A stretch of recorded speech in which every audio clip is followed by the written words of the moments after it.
Pada zaman dahulu kala, di sebuah dusun tersembunyi yang dikenal sebagai Segonde, terdapat air terjun yang disebut Riam Merasap. Riam ini bukan sekadar air terjun biasa, tetapi tempat magis yang dipercayai oleh masyarakat setempat sebagai hadiah dari para jubata untuk masyarakat desa Pisak. Cerita ini adalah tentang air terjun Riam Merasap dan petualangan seorang pemuda bernama Andika yang mencari kebahagiaan dan keajaiban di sana. Andika, seorang pemuda yang berusia sekitar 17 tahun, adalah seorang pemberani, periang dan jenaka. Andika memiliki hobi untuk mengenal hal baru. Nalurinya selalu ingin menjelajahi dunia dan menemukan petualangan. Dia mendengar cerita tentang keindahan air terjun Riam Merasap dengan berbagai versi cerita magis yang melegenda. Cerita itu Andika dengar dari neneknya, yang selalu menyebutnya sebagai tempat di mana para jubata menciptakan karya seni dan keindahan dunia. Dengan ransel di punggungnya dan tekad yang kuat di hatinya, Andika memulai perjalanannya ke Riam Merasap.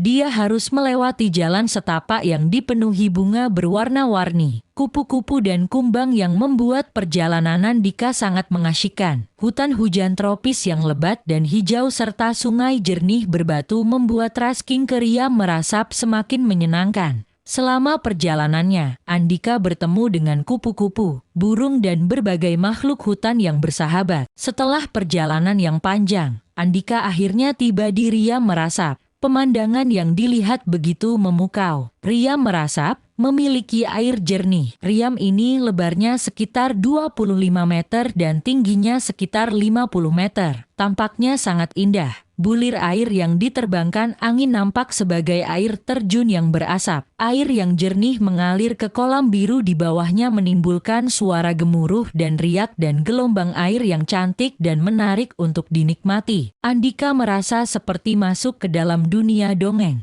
Saat mandi di kolam Riam Merasap, Andika merasakan kekuatan magis menyentuh jiwanya. Andika merasa tenang dan bahagia. Sejuknya air pegunungan, lembutnya angin sepoi, bercampur dengan hangatnya sinar matahari pagi dan nyanyian burung yang indah serasa sebuah simponyalam yang tidak pernah bisa diceritakan, hanya bisa dirasakan. Saat itu Andika menyadari bahwa dia benar-benar disambut oleh alam itu sendiri. Andika merasakan kedamaian, akhirnya memutuskan untuk tinggal di dusun Segonde di sekitar Riam Merasap dan menjalani kehidupan sebagai seorang petani yang sederhana. Dia belajar bagaimana menjaga keseimbangan alam. Berbagai tanaman hutan kembali ditanam sepanjang pinggir sungai dan menjaga kelestarian tempat ini. Penduduk desa Pisak datang berkunjung, dan Andika menceritakan kisahnya kepada mereka. Air terjun Merasap menjadi tempat suci bagi penduduk desa, tempat mereka merayakan keberkahan alam. Dari waktu ke waktu, legenda tentang Riam Merasap dan pemuda yang menemukannya menjadi cerita yang diwariskan dari satu generasi ke generasi berikutnya. Riam Merasap ini ke depan akan menjadi sebuah tempat wisata rohani dan akan tetap menjadi tempat yang penuh misteri dan keajaiban bagi setiap orang yang percaya dan datang ke Riam Merasap. Karena di dalam setiap sudut alam ini, terdapat keindahan dan keajaiban semesta yang tak terhingga. Dan sejak saat itu cerita tentang Riam Merasap selalu akan diingat dan dihormati oleh masyarakat desa Pisak, menjadi pusat tujuan wisata rohani serta menjadi pengingatan kekuatan magis semesta yang tanpa batas.